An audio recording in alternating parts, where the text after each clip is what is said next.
Tonight, we step into the sandals of myth and meander our way through wine-stained banquet halls, golden goblets tipped over in divine neglect, and a god who quite literally slept through the beginning of his own legacy. You're about to witness how Dionysus, the god of wine, madness, and all things over the top, sort of accidentally invented theatre. Spoiler: you probably won't survive this if you're hoping for fast-paced action. This is the slow, sleepy unfolding of ancient Dramamenus, the drama. So, before you get comfortable, take a moment to like the video and subscribe, but only if you genuinely enjoy what I do here. Also, drop a comment telling me where you're watching from and what time it is. Now, dim the lights, maybe turn on a fan for that soft background hum, and let's ease into tonight's journey together. You arrive at Mount Olympus just after the kind of party that even Instagram stories couldn't have captured. The gods, it turns out, are terrible at cleaning up after themselves. Apollo's lyre lies tangled in a pile of ambrosia wrappers. Athena has left behind a very passive-aggressive scroll titled Strategic Consequences of Divine Overindulgence.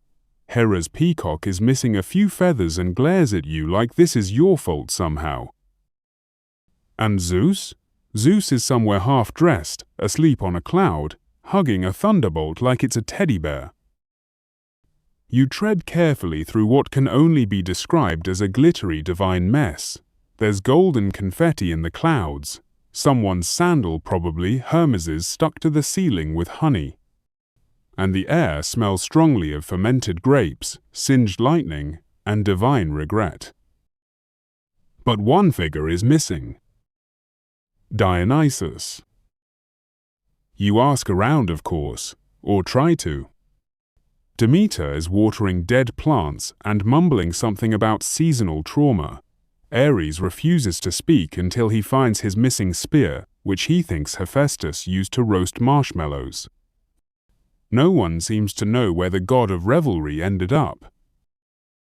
Eventually, tucked behind a marble pillar and under a blanket made of leopard print fur, you find him. Or rather, you find part of him. His foot, to be precise, is sticking out from the pile. The rest of him is buried in a lopsided heap of ivy, cushions, and half-eaten fruit. A fig pie serves as his makeshift pillow, and his curls are matted with what looks like glitter and pomegranate juice. He's snoring, not peacefully, not gently. This is the kind of snore that shakes the wine jugs off shelves. One of the muses peeks in, sighs deeply, and leaves again. Apparently, this isn't unusual. You sit down nearby, and time sort of dissolves. A breeze from Poseidon's fan service blows through the open halls. Somewhere, Artemis is shouting at Apollo to stop using her arrows as cocktail skewers. The scene has that strange, surreal hum of morning after disorientation, the kind that makes you think twice about how many ambrosia shots you took last night. While you wait for Dionysus to wake up, you pass the time examining what remains of the festivities. There's a scroll scrawled with something like a script, but half of it's stained with wine. You pick it up and read aloud. Enter chorus, loudly wail, possibly trip on goat. That's oddly specific. A large goblet nearby reads, Property of Dionysus. Do not use unless you are a goat, a god, or very drunk. You consider the eligibility, but pass. Historians still argue whether this was the first written draft of a tragedy, or just the god's drunken grocery list. One scholar swore there was a sketch of a goat wearing a mask in the margins, but unfortunately, the papyrus crumbled when he sneezed. You glance back at Dionysus, still asleep. And still snoring. You lean closer, his lips twitch. Is he dreaming? There's a twitch in his fingers, a curl of his lip, and suddenly, as if emerging from a very long nap, because, well, that's exactly what's happening. Dionysus groans and shifts. A grape falls out of his hair and rolls across the marble floor. He opens one eye. It's bloodshot and glows faintly violet. "Did I miss the part with the dancing goats?" he mumbles. "You blink." He blinks. And that's when the story truly begins. Because the god who had been snoring into a fig pie is about to stand up and casually reinvent live performance as the world knows it. But not yet. First he stretches, then he demands wine, then he insists on retelling his entire origin story, twice. You settle in for what promises to be an excessively long explanation, and possibly the invention of a global cultural institution. But first, another nap. You're still sitting on the cold marble floor, questioning your life choices, while Dionysus rubs his eyes like a toddler forced to wake up before noon. He groans, shifts, and sits up slowly, like a hungover sloth wrapped in velvet. His toga is draped completely wrong, half on, half off, and entirely too stained with evidence of last night's celebration. He blinks a few times.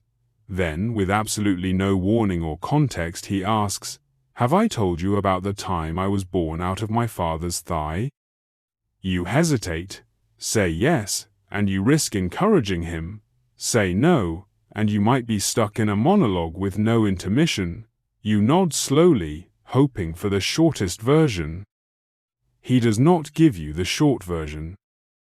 Instead, he waves his arms grandly and leans in, eyes wide, voice rising like he's performing on an invisible stage, which, you realize, he probably thinks he is. "First, I was born like any normal child," he says, "except my mother burned to a crisp." You choke slightly on the fig you were chewing. "I'm sorry, what?" "Oh, it's terribly tragic," he says, nodding somberly. "My mother, Semele, lovely woman, but also fragile.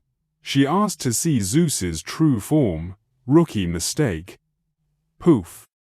He wiggles his fingers dramatically. "Crispy." You stare at him. "Anyway," he continues, "Zeus felt bad, as he does when he accidentally incinerates someone he likes, so he snatched embryonic me from her burning womb and stitched me into his thigh." You don't know where to look. His thigh? Your feet? The increasingly sticky floor? He sighs dreamily. Cozy, really. Warm, reliable blood flow. And then, a few months later, pop, I'm born again, this time from Dad's leg, which makes me twice born. That's important. You blink. Twice born? It's symbolic, he says with a yawn. Death and rebirth, madness and clarity. Theatre thrives on it. All the big themes. Also, excellent marketing. Makes me sound mystical.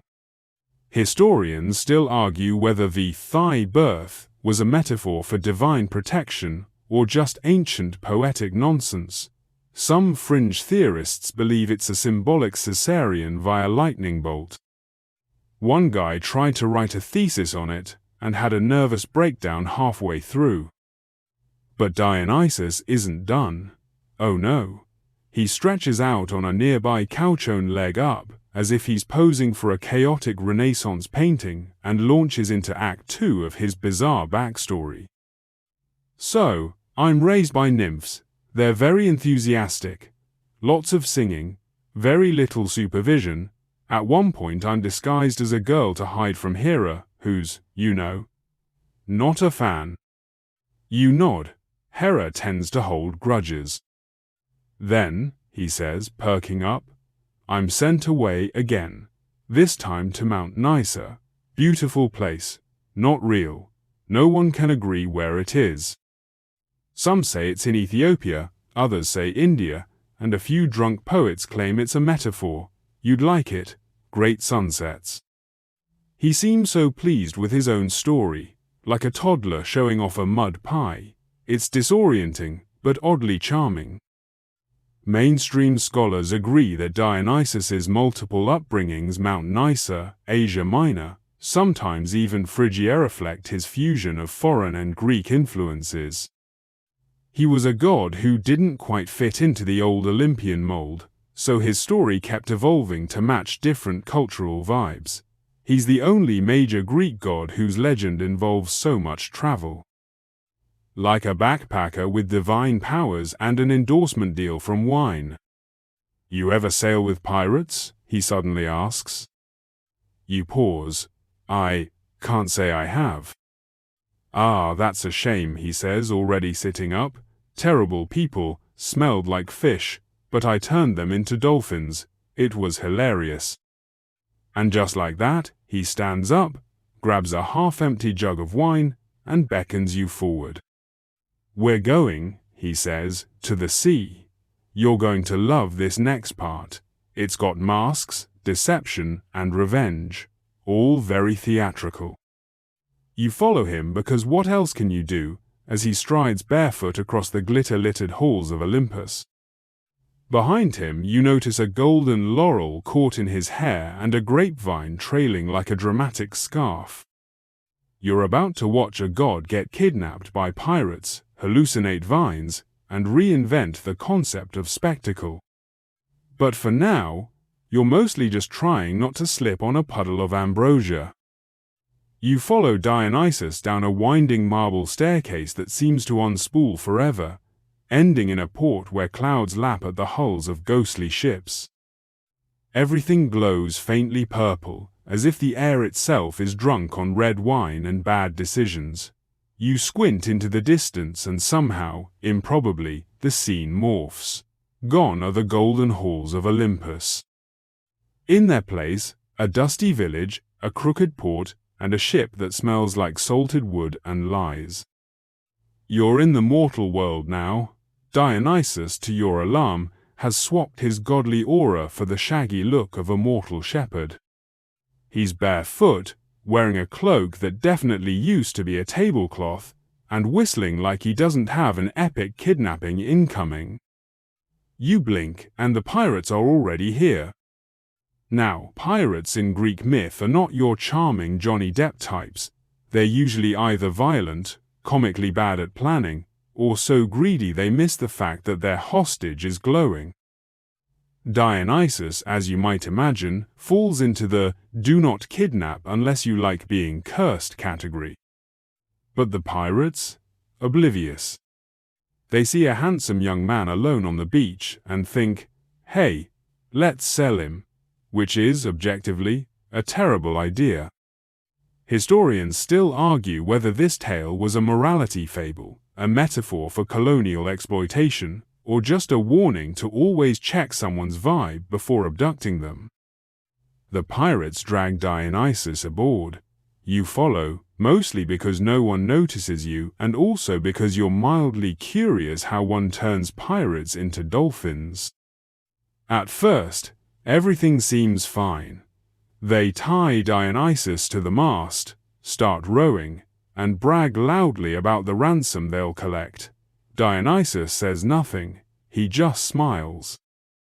Bad sign. Then strange things start happening. First, the mast begins sprouting vines. Not metaphorically, literally. Grapevines slither out of the wood, wrapping around ropes and oars, bearing heavy clusters of fruit that ripen before your eyes. Next, wild animals appear, panthers, to be specific. They emerge from the sea mist and stroll casually across the deck, licking their paws and yawning. Then comes the laughter. It doesn't come from anyone in particular. It rises like steam, curling around the sails, echoing out across the water in waves of sound that make your bones feel fizzy. The pirates panic. One throws himself overboard. The rest follow in quick succession, shrieking, flailing, splashing only to resurface with sleek silver backs and curved fins. Dolphins. Still disoriented, Still very confused dolphins, but at least they're aquatic now. Dionysus? He stretches out on a coil of rope, sips wine from a cup that appeared from nowhere, and says, "That's better."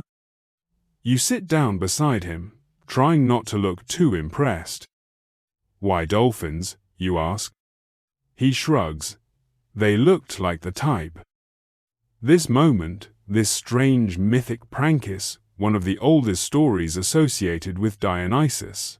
In fact, it's depicted on ancient Greek pottery dating back to the 6th century BCE.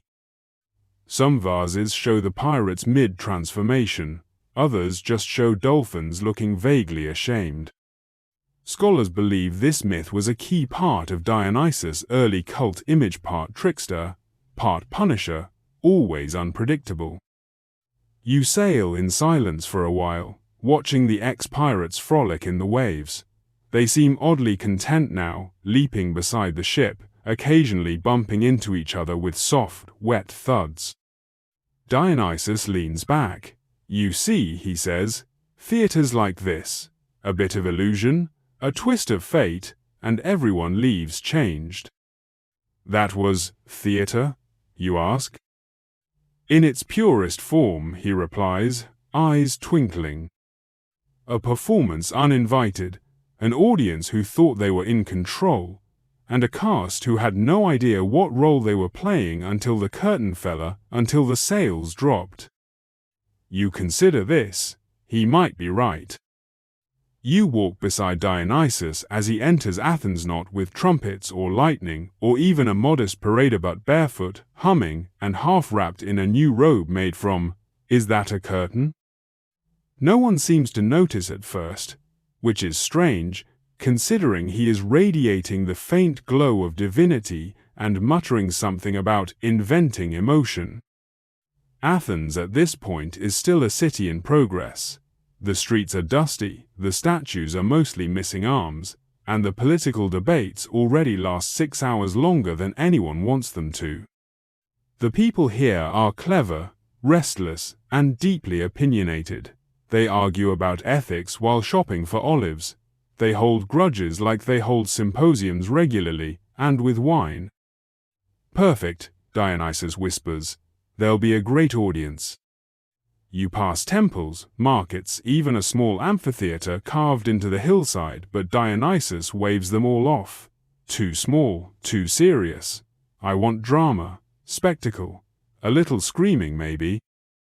You pause beside a goat chewing on someone's discarded toga.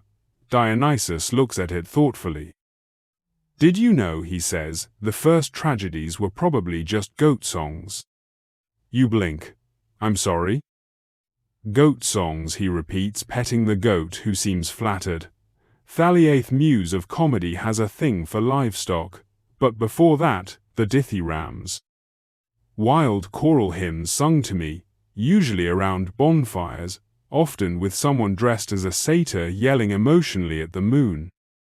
Mainstream scholars agree the earliest theatrical performances evolved from dithyrambic processions, rituals in honor of Dionysus that included music, wine, dancing, and spiritual catharsis.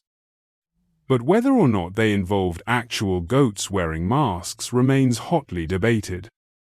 The goat sneezes. Some say the word tragedy tragoidia literally means goat song. Dionysus continues, as if that explains everything.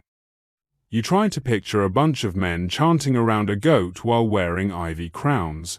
It tracks, barely. That night, you follow him to the outskirts of the city, where he commandeers a small stage from a troupe of bored-looking actors, rehearsing a morality tale about lentils. He politely moves them aside by transforming their props into vines and making their sandals sing. "Let's do something different," he says. And thus begins the first experiment in theatrical tragedy. The script? Improvised. The plot? A tragic love story between a mortal and a god, ending in betrayal, misunderstanding, and a conveniently placed cliff. The cast? Mostly wine merchants who happen to be passing by. The audience? Confused farmers, two skeptical philosophers, and one woman who keeps asking where the goats went. It is chaos. Dionysus plays every role at once: hero, villain, chorus, and lighting technician. He sets fire to a barrel for dramatic effect. He cries, he shouts. He throws a clay pot on the ground for no reason. A toddler claps, someone faints, someone else throws a pomegranate, and it hits a philosopher squarely in the scroll. The crowd weirdly stays. Some are enchanted, some are just waiting for snacks, but something clicks. You feel it. The tension, the release, the collective breath before a dramatic line, even when no one's quite sure what was just said. See, Dionysus whispers, wiping fruit juice from his cheek, they're feeling something, together, that's the trick. Historians still argue whether the first tragic performance was sacred, political, or just a clever excuse to daydrink and cry about the meaning of life. The line between ritual and entertainment was never very clear in ancient Greece, but this much is certain: something ancient had begun. The next day, more people show up. A proper chorus forms, mostly barbers and bakers with loud opinions. Someone brings a drum, the toddler returns, now in costume. The goat gets a standing ovation. Dionysus introduces masks, helps them pretend better, he explains. Also, easier to cry when you don't have to look each other in the eyes. You try one on, it's surprisingly heavy, and smells like olive oil and emotional repression. Perfect, he says. The tragic form begins to take shape. A chorus opens with chanting. A hero makes a terrible decision. A messenger arrives with worse news. Everyone suffers beautifully. Then someone dies or possibly falls asleep. It's rough, it's awkward, it's magnificent. And yet, something's missing. That night, Dionysus leans on a tree and sighs. It's too serious, he murmurs. The world isn't just heartbreak and curses, it's also bad timing, flatulence, people getting confused and marrying their cousins. You nod, unsure where he's going with this. I'll fix it tomorrow, he says, curling up under a fig tree. You tuck a blanket of laurel leaves around him, and lie down beside the goat, whose snores now rival Dionysus's own. The stars above flicker gently. Athenian nightlife may still be in its infancy, but you have a feeling it's about to get a lot weirder. But, just to be sure, you ask, so what happened next? He sighs contentedly. I wandered, I raged, I inspired madness, I got very good at pretending, sometimes a mortal, sometimes a lion, sometimes just a whisper in a grapevine. People began to dance when they saw me, even if they didn't know why. You picture that. A figure in the woods, half-shadowed, half-divine, trailing chaos and rhythm behind him. People would laugh too loudly, drink too much, cry in the middle of songs. No one could quite explain what they'd seen or felt. Dionysus smiles. And that, my friend, is how art begins. The ship bumps gently against a new shore. You look up and see a city dusty, sun-baked, half asleep. The air smells of olives and future drama. Athens, Dionysus says. They don't know it yet, but they need me. You step off the boat, sea breeze tangled in your hair. Somewhere in the hills, a chorus is warming up, probably with goat sounds. You follow the god into the city where the next act is about to begin. You wake up to the sound of someone yelling, "Who stole my chorus?" And a group of middle-aged men in tunics arguing about whether singing in unison is authentic or just annoying. The sun hasn't even crested the Acropolis, but Athens is already humming with unrest, olives, and mild dehydration. Dionysus, on the other hand, is in a suspiciously good mood. He's built a makeshift stage using barrels and planks, with ivy vines twined through the structure like he bribed nature itself. There's a sign overhead that reads, "Bacchic Roadshow, free wine, some screaming." You help him unroll a scroll labeled "Totally Serious Drama." It's blank. He winks. We're improvising again. Soon, people arrive not just from the city, but from dusty hills and sunburnt villages. Word has spread. The strange god with the sticky curls and barefoot swagger is performing again. Some say he tells stories that make you cry.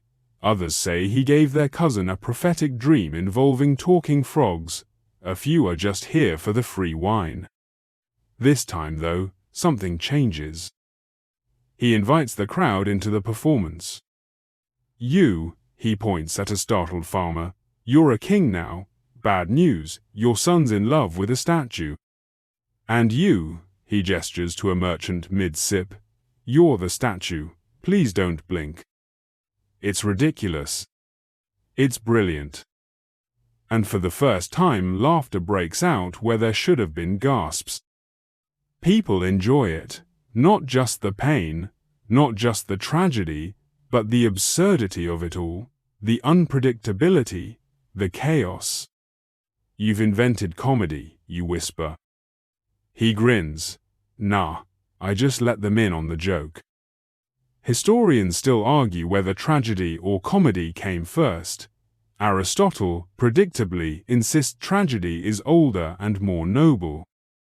Others argue that comedy was a natural counterbalance, a way for ordinary people to laugh at their own powerlessness. Fringe theorists suggest comedy might have even evolved separately from crude street performances and satyr plays. But here, right now, you see it. Comedy doesn't erase tragedy. It answers it. It mocks it. It softens the sharp edges.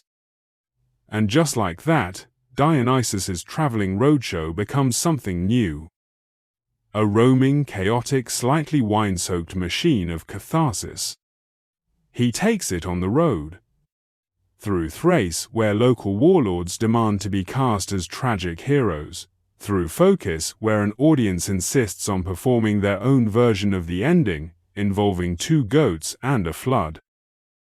Through Boeotia, where someone improvises a song so sad it makes 3 people faint and a chorus member quit out of artistic jealousy. You begin to notice a pattern.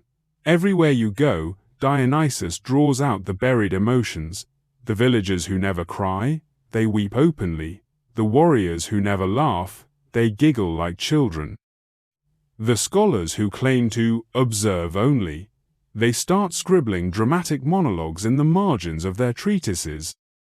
The shows change every time. No 2 towns get the same performance, but they all leave talking. And more importantly, they leave feeling. The troupes evolve. New performers join cooks, weavers, philosophers with a flair for melodrama. They chant, they dance, they cry on cue and throw figs when the lines are bad.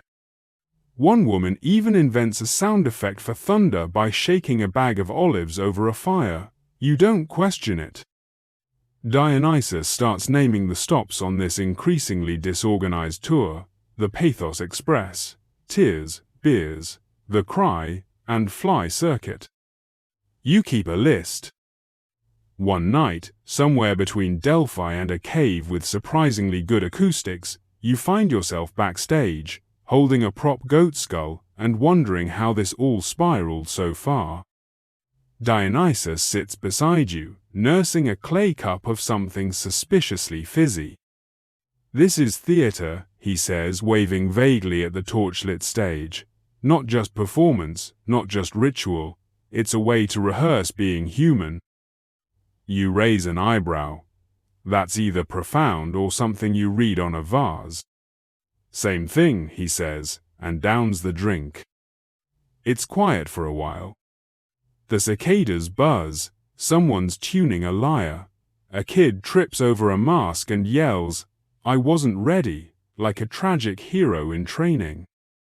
Then Dionysus says, I think we're ready for Athens again, the real one, with rules, with judges, with seating. You glance up. You want to organize this? He laughs. No, I want them to organize it. I just want to stir the wine. The journey's almost come full circle.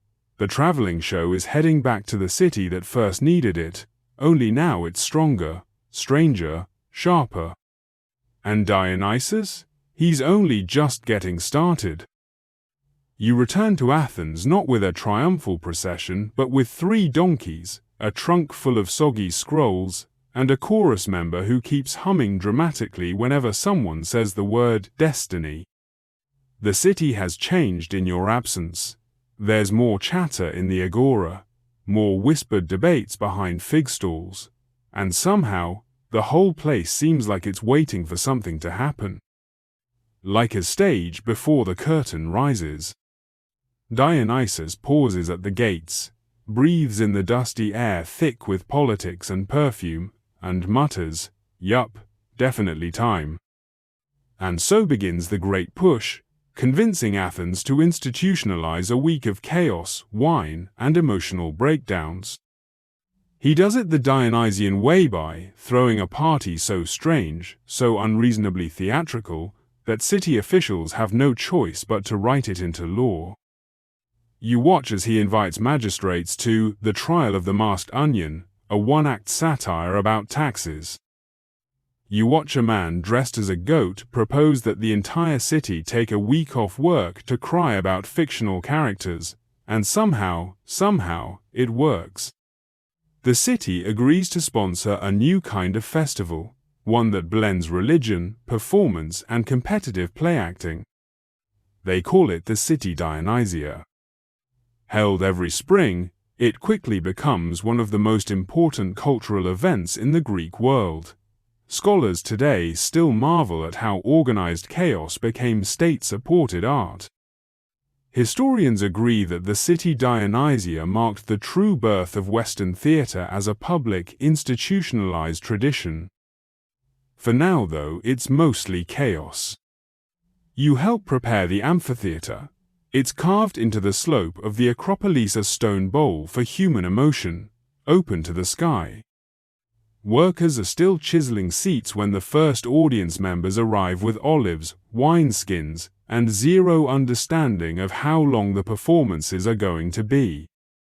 3 full tragedies a day, 1 satyr play after, and then judging, because of course, ancient Greeks turned grief into a contest.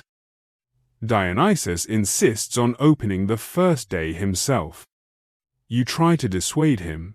What if it flops? He just shrugs and says, then it's a tragedy. Either way, I win.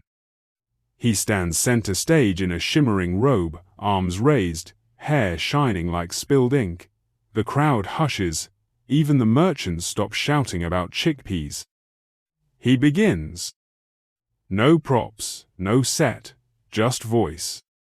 He tells the story of a prince who defied the gods, of love mistaken for war, and revenge mistaken for justice, of a chorus who warns and wails but can't stop fate. It's the first time you feel a city breathe as one. Old men sniffle, young boys lean forward, one woman quietly sobs into her sleeve.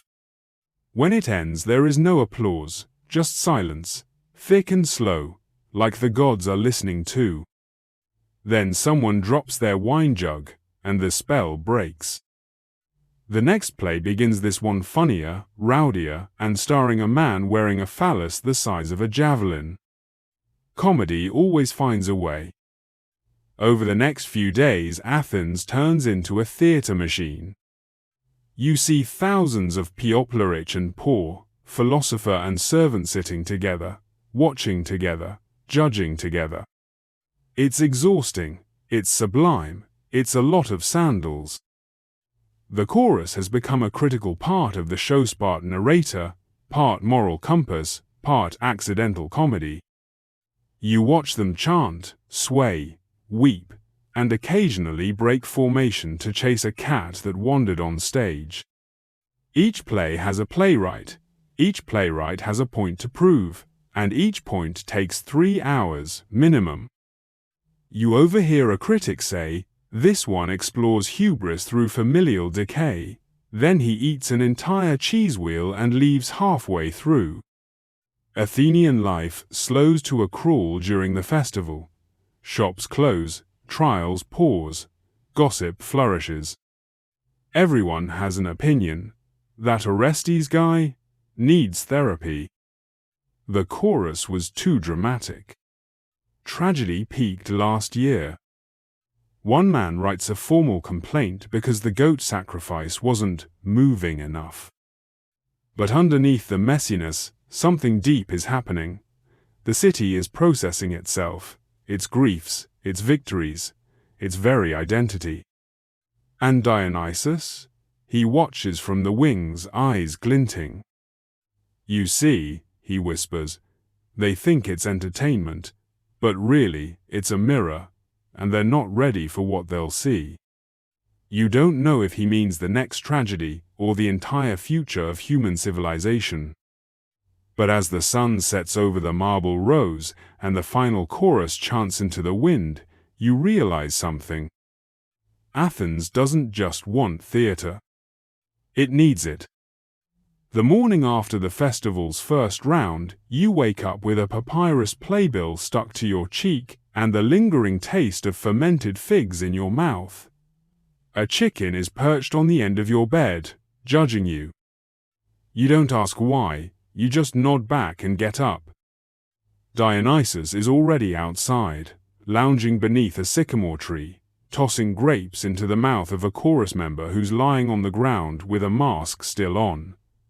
"Today," he declares, "we push it further." You rub your temples.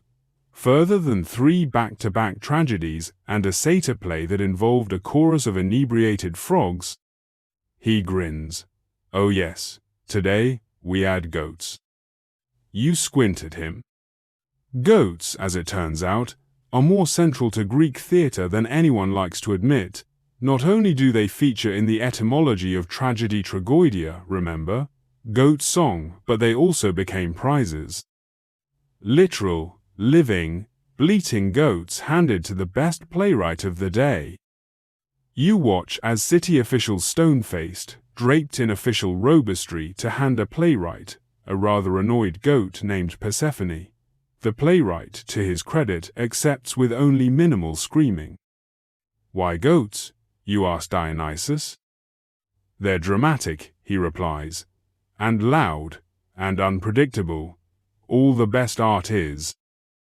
Historians still argue whether goat prizes were symbolic, sacrificial, or just hilariously inconvenient. There's little agreement on whether the goat was eaten, kept, or turned into a theatrical pet. One fringe scholar claims a prize-winning goat was once cast as a silent lead. It didn't go well. But the real drama today is unfolding on stage. A new playwright, nervous, sweaty, already on his second toga, takes the stage with a script about a nobleman cursed by the gods for being too punctual. The chorus opens with a chant so mournful, it causes a baby in the front row to burst into tears, followed by a merchant, followed by the baby again. And then it happens. A chorus member slips on a spilled amphora of wine. His mask twists sideways. He stumbles into another chorus member, knocking her into a goat, who panics and bolts across the stage. The nobleman, mid-monologue about fate, gets rammed squarely in the knees. The audience gasps. Then Sumanino one knows who laughs. Then everyone laughs. Dionysus leans back, satisfied. The show goes on. The actors recover. The nobleman now limps through the rest of the play, adding a layer of accidental pathos. The goat, having claimed stage dominance, lies down center stage like a seasoned diva. The baby stops crying and applauds. And thus, the chaotic beauty of live performance is sealed into the bones of Athens. Tragedy needs danger, Dionysus says later, not just emotional, but physical: goats, props, timing, the risk of collapse. You nod, scribbling a note, invent stage crew. At the same time, the mechanics of theatre begin to refine. Amphitheatres get better acoustics. Masks evolve to convey exaggerated expressions. Costumes become more elaborate: tunics dyed in colors reserved for royalty, wigs made from horsehair, even sandals with built-in platforms for added height and ego. The chorus, once a loose collection of dramatic farmers, now trains. They rehearse dance steps, chants, and synchronized head tilts. You spend a solid week teaching one group how to hold a tragic pose without sneezing. It's grueling, it's glorious. But underneath the surface, Athens is changing. People begin referencing plays in casual conversation. "I feel like Antigone today," someone mutters after an argument. "Don't be such an Ajax," another says, passing a lazy friend. Dionysus is amused. They think they're just watching stories, but they're learning how to feel. He's right. The theatre becomes a place where the Athenian soul gets aired out. Love, betrayal, grief, rage, it's all there, on stage, in masks, amplified. And yet, even now, not everyone approves. One philosopher the type stands outside the amphitheatre and scolds people for wasting time. "You should be studying logic," he yells, "not weeping over fake tragedies." To which Dionysus replies, "Even logic needs an audience." Later, that same philosopher is seen quietly sniffling behind a pillar during the final act of Oedipus Rex. Your days are a blur of rehearsals, rewrites, and rescuing props from jealous goats. You live on olives and sleep under stage scaffolding. You hear chorus members dreaming their lines, whispering doom in their sleep. You begin to understand that this isn't just about Dionysus anymore. This is Athens' story now. And, like any good story, it's just getting messier. The next morning the sun rises over a city still hungover from catharsis. You pass a group of young men acting out the final scene from yesterday's tragedy in the agora. One pretends to stab himself with a bunch of asparagus, dramatically gasping, "Alas, my hubris also, my pancreas." A fish vendor applauds. No one questions it. Comedy, it seems, has caught on. You find Dionysus halfway up a hill, feeding olives to a squirrel and laughing at nothing. "They're doing it themselves now," he says. "The city's addicted. All it took was a few tragic goats and a wine-drenched stage." You sit beside him, watching Athens breathe. The serious faces of the statues below now feel like inside jokes. The whole city has become a theatre, every stall, every bathhouse, every alley echoing with impromptu performances, gossip, and the lingering scent of sandalwood and sarcasm. Still, you wonder, how did comedy really begin?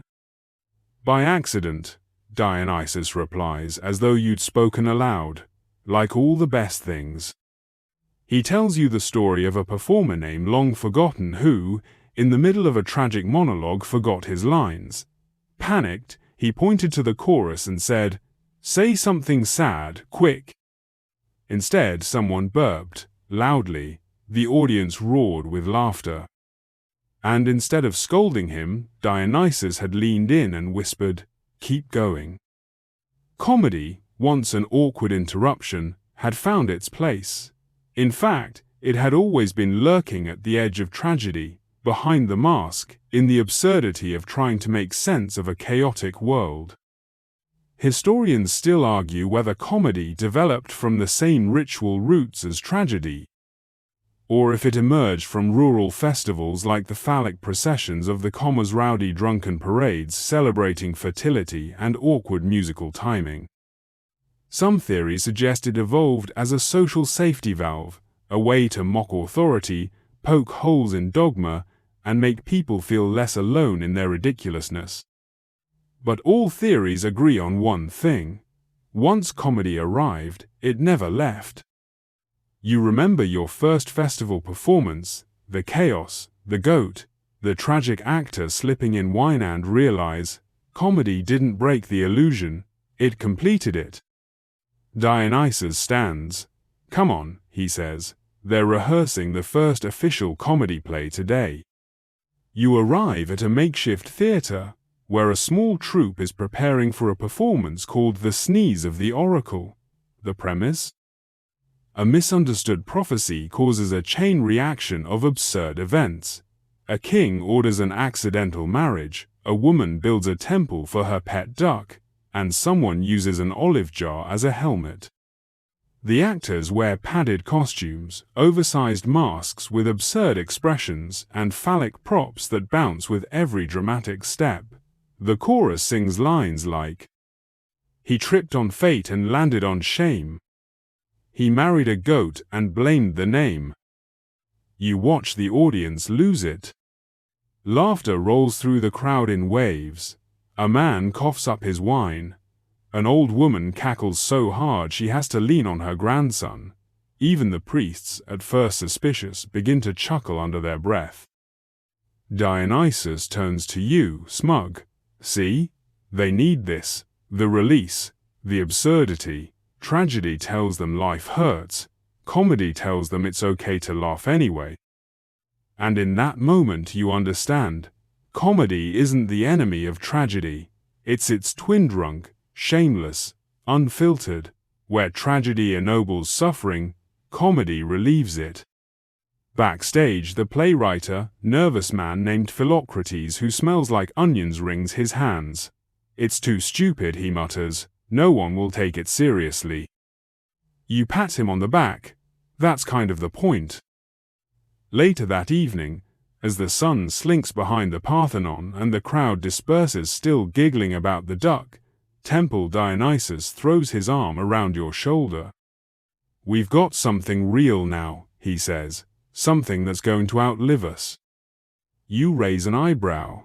"Even you?" He laughs. "Especially me. The world's always going to need a place to laugh at itself, and cry about it later." The two of you walk through the dimly lit streets, past torchlight and shadows of old gods. Somewhere nearby, a group of children reenacts the day's comedy, complete with improvised fart noises and entirely too much shouting. You don't stop them. You just smile and keep walking, as Dionysus hums something half sweet, half chaotic beside you. You wake to the sound of cymbals clashing, lyres tuning, and a street vendor yelling, "Fresh figs for your tragic needs." It's festival day again, and Athens has gone full theater mode. Togas are pressed. Sandals are polished. Someone's even decorated a donkey to look like a tragic hero. He doesn't seem thrilled. Today is the festival of Dionysia in full bloom. You thread your way through crowds of toga-clad Athenians, dodging actors practicing lines and children wearing masks 3 sizes too big. Everyone is headed to the theatre of Dionysus, carved grandly into the south slope of the Acropolis, its stone rows catching the sun like a marble ripple. It's here, among thousands, you finally understand the scale. The place is enormous, seating up to 17,000 citizens. From merchants and fishermen to philosophers and generals, they're all packed together on hard stone seats, waiting for the plays to begin. "This," Dionysus says, appearing beside you in a fresh robe that smells faintly of honey, "is where it all crescendos." He gestures grandly. The priest of Dionysus takes his seat of honor. The ceremonial libations are poured. The air hangs heavy with anticipation and roasted goat. You're ushered into the crowd and handed a small, unmarked scroll, the lineup. 3 playwrights, 3 tragedies each, 1 satyr play per playwright, then, judgment. You glance at Dionysus. You made theater into an Olympic event. He winks. May the best emotional devastation win. The day begins. The first tragedy, a tale of betrayal. A man who promised to save his city but instead fell in love with the enemy queen. The chorus moans like a thundercloud. The audience is riveted, leaning forward, eyebrows furrowed, chewing olives with tension. By noon your back aches, your emotions are fried, and you've cried over a character who died off stage via metaphor. Intermissions are brief. Vendors pass through the rows with wine and figs. People discuss themes loudly. It's about honor. No, it's clearly an allegory for that olive embargo last winter. Then, the satyr play. If tragedy is a slow, poetic descent into doom, a satyr play is like slapping that doom with a fish. Actors burst onto stage wearing goat legs and lewd expressions. There's a chase scene involving a drunken hero, 3 disguised nymphs, and something suspiciously like a giant sausage. The audience wheezes with laughter. Someone throws a grape and hits the hero in the horn. Satyr plays are Dionysus' secret ingredient, equal parts parody, wine-fueled chaos, and catharsis. They let people laugh at the gods, the state, and most importantly themselves.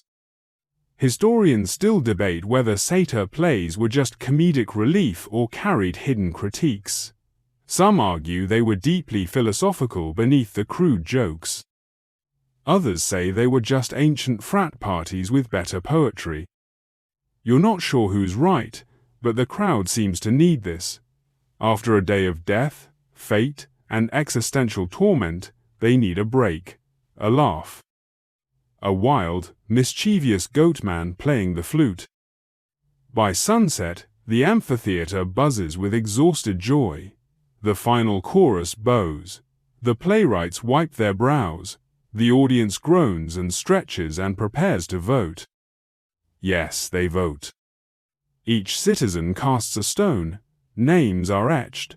One playwright will be crowned the victor, earning glory, olive wreaths, and maybe, if he's lucky, a goat that doesn't bite. Dionysus watches the vote with one eye closed, sipping something dark from a jug. It's not about winning, he murmurs, it's about who made them feel. The judges tally their votes. A cheer goes up.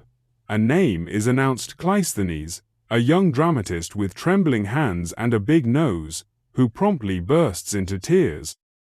Dionysus claps him on the back. Perfect. You step outside as the crowd spills into the streets, recounting lines, debating morals, miming tragic deaths. The city glows. Theatre isn't just a spectacle anymore, it's part of Athens' bones. People laugh louder, argue smarter, mourn with purpose. You catch sight of a child performing a soliloquy to her goat, and her goat answering with an impressively timed bleat.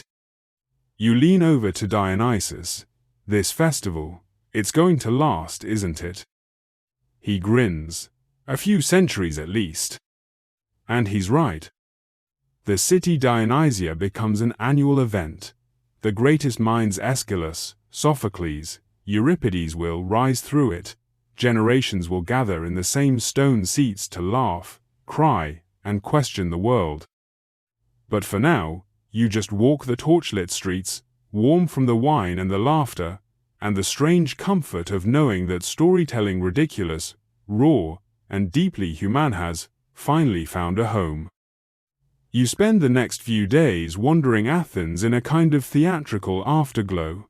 Even the pigeons seem to be performing. One flaps dramatically off a statue like it's had enough of Act 2. The butcher near the agora now quotes lines from Oedipus while slicing lamb. You overhear someone say, "Honestly, I'd rather relive Antigone than go to another town council meeting." The city is hooked. At one point, you find Dionysus perched on the roof of a taverna, eating olives straight from the branch and muttering to himself about pacing. Too much exposition in that last one, he sighs. And someone needs to tell Euripides to stop talking to birds. You blink. I'm sorry, what? Oh yes, he says, that one. spends half his writing sessions arguing with a pigeon that sits on his window ledge. You think he's joking, until you go to visit the playwright's hut the next morning. There, under a crooked awning, is Euripides himself, robe half on, eyes wild with sleep deprivation, surrounded by crumpled scrolls, and yes, there's a pigeon, staring at him, judging. You don't understand irony, he tells the bird. The pigeon coos. Euripides sighs. Fine. I'll add a third messenger scene, but this is on you. You back away slowly. Euripides, for all his bird-related eccentricities, is different from the others. While Aeschylus speaks in thunder and Sophocles crafts emotional monoliths, Euripides pokes holes. His characters question fate. They argue with the gods. His heroines are sharp-tongued and self-aware.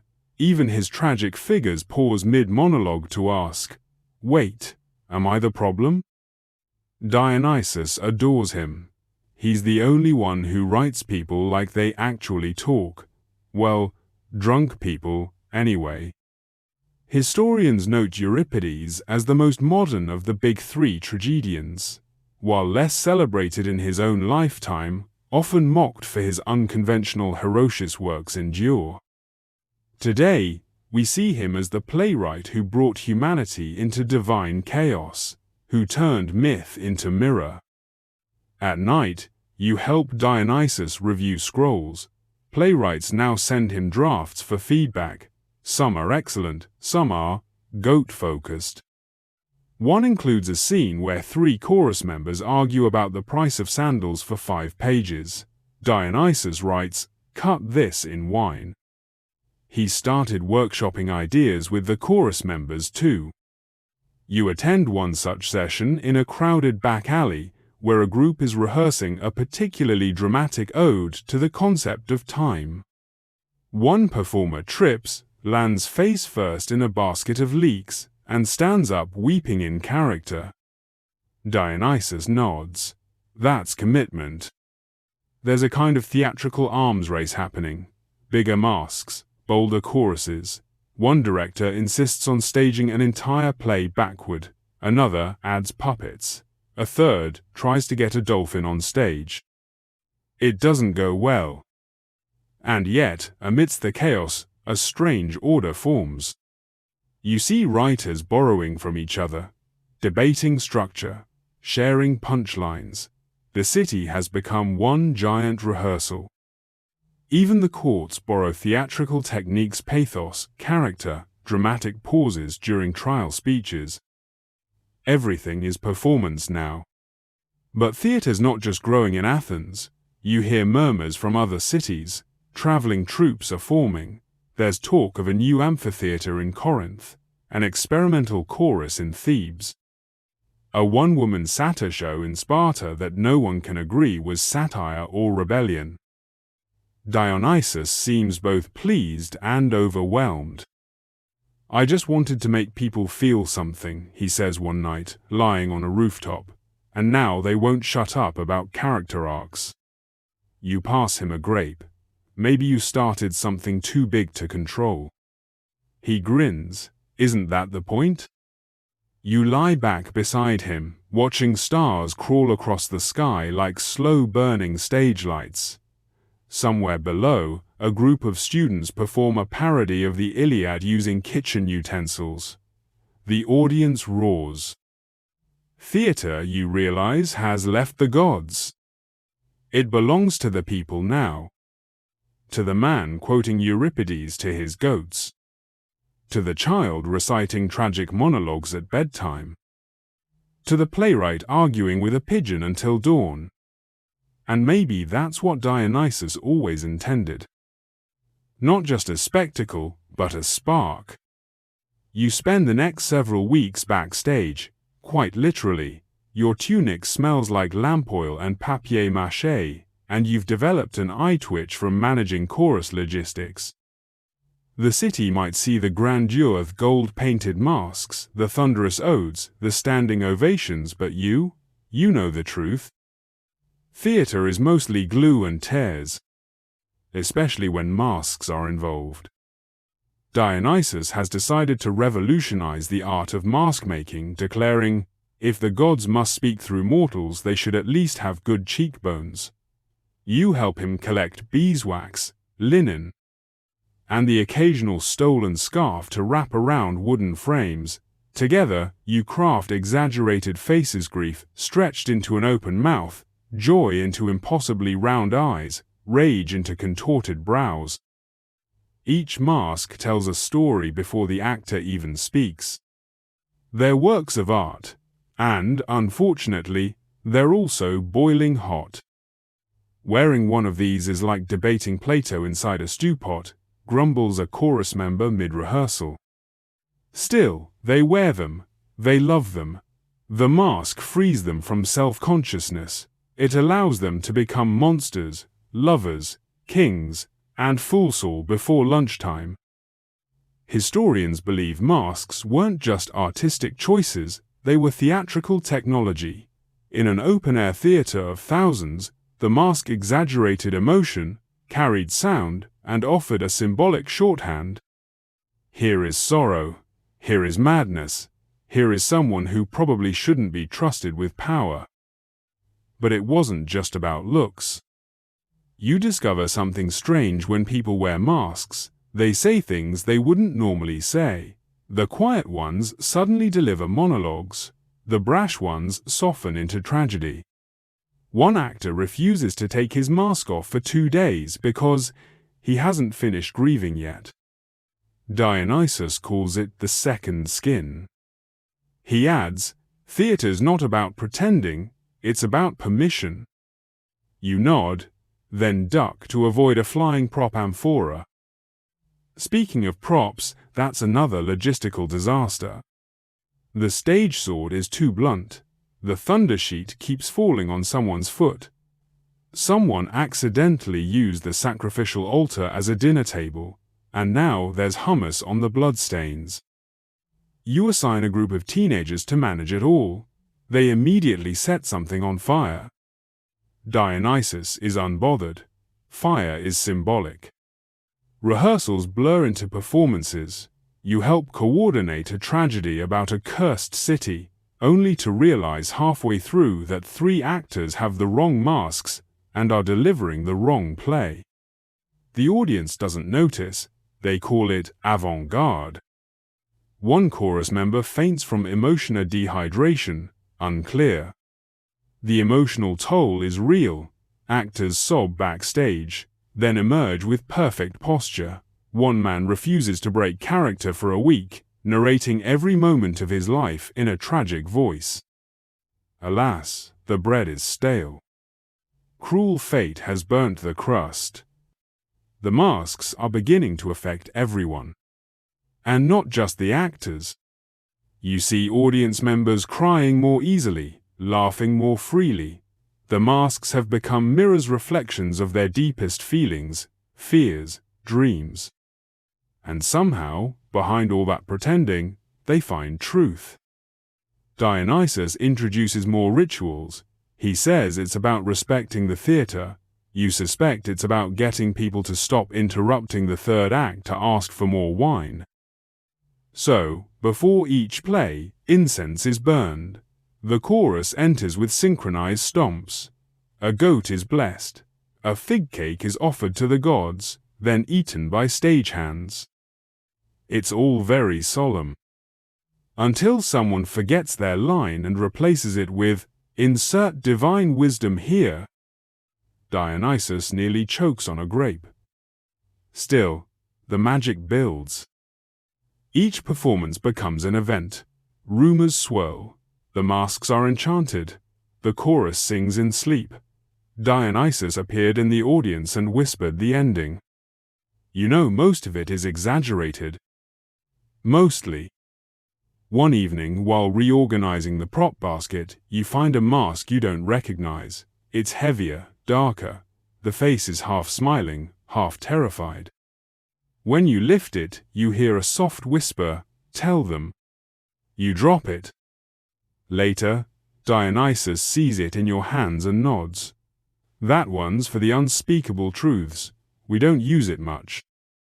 You don't ask more. Meanwhile, the chorus evolves. Once just background singers, now they're critical. They speak in riddles, reflect on morality, argue with the audience. Sometimes they contradict the main character. Sometimes they interrupt with jokes. They become a collective conscience like Twitter, but with rhythm and robes. Dionysus beams. Now they don't just watch theatre, they hear themselves in it. At one performance, the chorus sings about lost love. The audience joins in, softly, uncertainly, then louder. 1,000 voices in imperfect harmony. It's unscripted, it's chaotic. It's perfect. Later that night, Dionysus lies on the theatre steps, hands behind his head, watching the stars. This isn't a stage anymore, he says, it's a shrine to humanity. You lie beside him, surrounded by masks and fig crumbs, listening to the city hum. You think about the faces you've worn, the stories you've told, the people you've become. And for the first time, you realize you've been part of a play all along. You've grown used to the theatre, know its rhythm, its rituals, its endless supply of dramatic exits. So when Dionysus disappears for 2 days without warning, you assume it's just another one of his creative retreats. He does this, sometimes vanishes in a swirl of ivy and returns with wild eyes and 10 new play ideas, most of which involve disguise, mistaken identity, and at least one musical goat. But by the 3rd day, you begin to worry. You ask around. No one's seen him since he borrowed a chariot from Helios for a vibe check. Then a rumor trickles through the city. Dionysus has gone to the underworld. Of course he has. You don your least flammable tunic and follow the trail through the hills, down to a misty cave lined with forget-me, not wreaths, and straight into a conversation you were not prepared for. Royalty claims are invalid without proper choral license, Hades shouts, slamming a scroll on a stone table. Orpheus rolls his eyes, cradling his lyre. I invented musical grief, you're just bitter because I used a minor scale. Dionysus stands in the middle, arms outstretched, wine goblet in hand, trying to mediate. Apparently, a dispute has erupted over theatrical rights in the afterlife. Yes. Welcome to underworld licensing issues. Turns out, souls in the underworld have started reenacting tragedies. Eurydice formed a theatre troupe. Achilles delivers monologues about foot injuries. Sisyphus's chorus chants in rhythm with his boulder. Now, Hades wants royalties. They're performing copyrighted pain, he insists. Dionysus argues that grief belongs to no one, especially not a guy who owns rivers of wailing. Historians still debate whether ancient Greeks believed in posthumous consciousness, but fragments from plays suggest a fascination with the afterlife as the ultimate stage where fate, justice, and identity are endlessly relitigated. Some theorists even propose that the entire mythos around Dionysus' descent into the underworld was a symbolic act, a god of life immersing himself in death to prove the enduring power of art. Others say he just liked the drama. Eventually, Persephone intervenes. Let them perform, she says. What else are they going to do down here? Knit?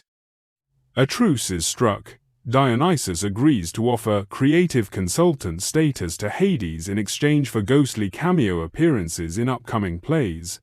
Orpheus plays an exit tune so haunting that a flower wilts. Before you leave, Dionysus turns to you, serious for once. You get it now, don't you? He says. Theatre isn't for the living. It's from the dead, their stories, their regrets, their need to be heard. You nod. He's not just being poetic. Down here you've seen it. The soul's stubborn cling to narrative. The desperate urge to mean something, even after the lights go out. You climb back up through the cave, theatre scrolls in tow, only slightly haunted. Back in Athens, things have shifted. Theatres are staging tragedies about the underworld now. One play imagines a three-headed dog as a misunderstood romantic lead. Another turns Charon into a reluctant life coach. Dionysus approves. He starts experimenting with genre, tragicomedy, musical satire, poetic horror. One script features a chorus of dead philosophers offering unhelpful advice to the living. It gets a standing ovation and a formal complaint from the Academy. The audience loves it. People want to rehearse death, Dionysus muses one night, in a safe way, with snacks. You look around at the city still alive, still bickering, still quoting lines from last week's place and realize something. Theatre is the afterlife, in a way. It resurrects the past, lets voices echo, gives ghosts their final say. And sometimes, they're funny. It begins with singing. Not the careful, practiced harmonies of the chorus you're used to, but wild, dissonant wails that echo through the forest like birds startled out of sleep. You're deep in the hills outside Thebes, where Dionysus has led you with a single instruction: bring wine, and don't wear anything you care about. You assumed this meant another festival. You were wrong. Welcome to the realm of the Maenads, the women of Dionysus. By day, they look like any other villagers, mothers, daughters, widows. By night, they become something else. Crowned in ivy, clothed in animal skins, barefoot and chanting, they move through the mountains like wind and wildfire. You hide behind a fig tree, watching in disbelief as one woman tears a branch from the earth and sings to it like a lover. Are they drunk? You whisper. Dionysus chuckles, drunk on freedom. You squint, and just a little on wine, right? He grins, naturally. The Maenads, also known as Bacchae, are Dionysus's most devoted followers. Their rites are mysterious, rumored, feared. Ancient sources describe them dancing under moonlight, summoning madness, performing miracles or murders. Their power is both spiritual and deeply physical. They are the beating heart of his cult. Historians still argue whether these rituals were actual gatherings or just mythologized propaganda. Some believe the rites offered women a rare escape from patriarchal society. Others think they were carefully orchestrated chaos, symbolic acts to access divine frenzy. A few fringe scholars suggest the stories of them tearing animals limb from limb were invented by anxious men with goat phobias. But here, in this clearing, the Maenads feel real, too real. One locks eyes with you, and for a moment you feel a current pass through your spine, half fear, half awe. Then she laughs, twirls, and disappears into the thicket. Dionysus watches them dance. This, he says, is theatre too. No stage, no script, just transformation. You sit by a fire as the night deepens. The Maenads begin a new chanter, rhythmic, hypnotic pulse. Someone strikes a tambourine. Someone else howls. Then they all move together, in patterns too ancient to analyze. The air thrums with something unexplainable. They're channeling something old, Dionysus says softly. Older than Olympus, older than language, the need to become. You think of all the masks you've seen in Athens, the careful choreography, the lines memorized and spoken just so. This is the opposite, raw, ecstatic, unscripted. And yet it's performance. You realize the Maenads aren't just escaping, they're enacting rage, grief, desire, all the things society hides behind marble columns and polite applause. One of them approaches you, gently, She places an ivy crown on your head. It smells like honey and sweat and spring. You don't know what you're supposed to do. She doesn't wait. She pulls you into the circle. You dance. Badly at first, like a goat learning ballet, but the rhythm catches you. You lose track of your limbs, of your name, of everything except motion. It's terrifying. It's euphoric. Hours pass. Or maybe minutes. When the fire dies down and the maenads vanish like smoke, you sit in the silence, heart still pounding. You're covered in dust and wine stains and inexplicable joy. Dionysus sits beside you, also barefoot, also grinning. No one ever forgets their first Bacchic night, he says. You ask him why the maenads matter so much to him, why he entrusts his Reteshi's truth to them. He looks at the stars. Because they don't perform to impress, he says, they perform to release. That's real theatre. You nod, slowly understanding. The theatre you helped build in Athens, its stages, it structures only half the story.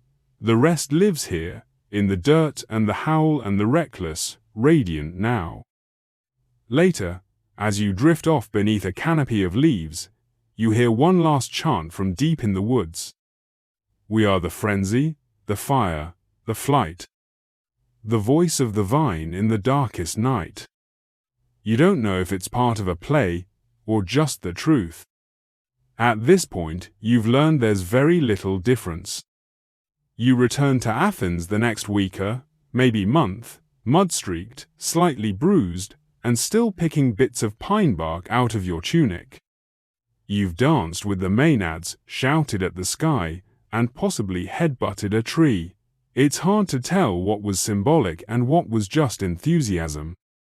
Athens hasn't changed much, still loud, still brilliant, still processing its emotions via theatrical metaphor, but there's something else now too. Posters. Roman ones. You first see them plastered near the Pnyx, coming soon, Bacchus Spectacular. In garish red lettering beneath a crude drawing of a man holding a goblet and striking a pose more dramatic than medically advisable. You blink. Bacchus? Dionysus sighs beside you. They're doing me, but with columns and politics. Rome has arrived. Not militarily yet, but culturally, emphatically. The Roman Republic is expanding, and with it comes their knack for absorbing and rebranding whatever they like, Greek gods included. Dionysus has been given a Latin name, a shinier costume, and a suspiciously clean-looking amphitheater. They even gave me a public relations upgrade, Dionysus grumbles. Now I'm less chaos, more wine, and light entertainment. Historians agree. The Romans were master cultural appropriators. They absorbed Greek religion, art, and theatre and repackaged it for the masses. Dionysus became Bacchus, and his cult transformed from a wild, emotionally charged force to something more state-friendly. Think toga parties, scripted festivals, and performances with stronger lighting cues and fewer spontaneous goat chases. You attend one of the Roman-style performances out of curiosity. It's fine. Well choreographed, neatly structured, a tragedy about a general who falls in love with a statue that turns out to be his daughter. Don't think too hard about it. There's even a mechanized prop that lowers a god from the ceiling at the end to resolve everything. Deus ex machina, whispers Dionysus. They literally built a machine to make sense of chaos. You lean over. Isn't that kind of brilliant? He shrugs. It's efficient, but it's not messy, and messy is where the soul is. Later, you follow him to a tavern where a group of young poets argue about whether Roman theatre is too predictable. One of them throws a date pit at another. A lively discussion of artistic purity follows, punctuated by someone yelling, "Art should hurt." Dionysus smiles. Even with the Roman influence, Athenian theatre fights to stay raw. Still, Rome looms larger each year. Their temples get taller, their festivals get louder, their audiences bigger, and gradually, Greek traditions are folded into Roman routines. The masks stay, but they're cleaner. The tragedies remain, but now they end on schedule. The chaos is polished. The Bacchanalia wants underground rites of ecstatic frenzy are legalized, organized, and eventually suppressed. Rome begins to fear the wildness at the heart of Dionysian ritual. They say I corrupt women, Dionysus murmurs one evening, swirling wine in a clay cup. That I stir unrest, that I make people forget their place. You glance at him. Do you? You ask. He chuckles. Of course I do, that's the point. The Roman Senate passes laws to limit Bacchic rites. Performers are screened, ceremonies are tamed. And the god of wild theatre is turned into a brand ambassador for merriment with a reduced emotional range and excellent lighting. Still, something survives. Not the frenzied rites, not the nightly bonfires, but the seed of it all theatre endures. Rome builds massive amphitheatres, touring troupes spread stories across continents, Greek plays are translated, adapted, immortalized in Latin, even emperors stage performances, some perform in them. Nero insists on playing the lyre during tragedies. Audiences clap, carefully. Dionysus no, Bacchus now watches from the back row. They think they've tamed it, he says, but they've just spread it. He's right. Roman culture carries the theatrical flame far beyond what Athens could have imagined, into Gaul, into Britannia, into the hearts of people who've never heard of dithyrambs or goat prizes, but who now weep for Oedipus and cheer for Medea. Even as Dionysus fades from temples, he thrives in curtain calls. You spend one last evening in the theatre of Dionysus, empty now, save for wind and memory. The stone seats still hum. You sit where the chorus once stood. You hear echoes of monologues, laughter, the stomp of sandals, the breathless silence just before a tragic line lands. He's everywhere now, you whisper. And somewhere in the shadows, the god smiles. The city is quieter now. It's not that the performances have stopped far from it. The amphitheatres are still full, the scrolls still pass from hand to ink-stained hand, the actors still arguing over who gets to die last. But something's different, slower, less urgent. You find Dionysus asleep again. This time he's tucked into the curve of a broken column at the edge of the stage. Someone has draped a faded festival banner over him like a blanket. A fig half-eaten rests near his fingers.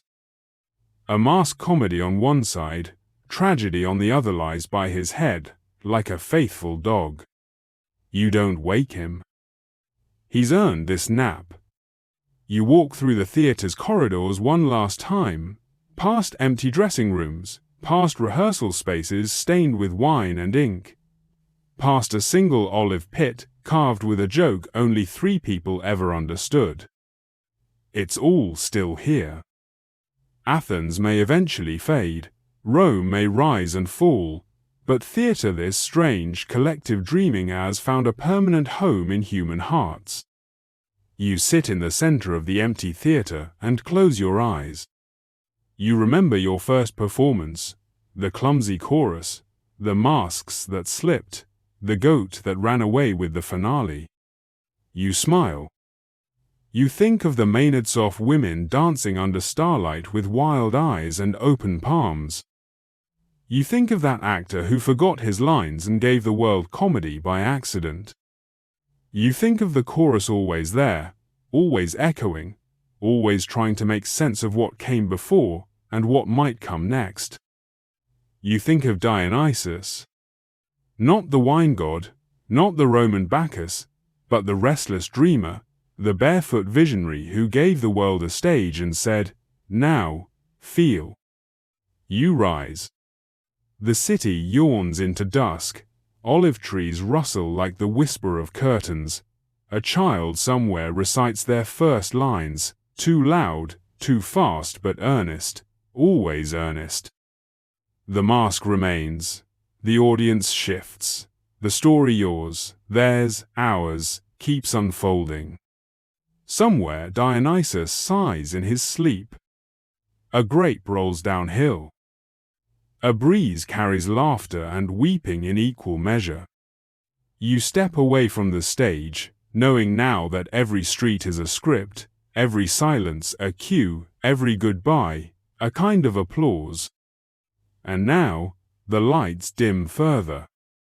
You've walked through centuries of masks and monologues, through laughter that started by accident and grief rehearsed until it became art. You've sat among stone seats that remember more than they let on. You've watched a god sleep through his own legacy only to wake and gift humanity the perfect excuse to gather, pretend, and feel. Theatre wasn't born in a blaze. It slipped in quietly, mid-nap, mid-wine, between one forgotten ritual and one very stubborn goat. It didn't ask permission. It didn't arrive fully formed. It grew messy, beautiful, and strange. It gave us masks so we could take ours off. It gave us scripts so we could say what we were too afraid to say ourselves. And now, it's quiet. The stage is bare. The fig trees sway. The city is settling in for another night, its stones humming with the soft memory of odes. You lie down again, just like before, where chorus and god and audience once became one. The marble is cool, the sky above is wide and forgiving. And somewhere deep in the bones of the earth, there's still an echo of Dionysus laughing.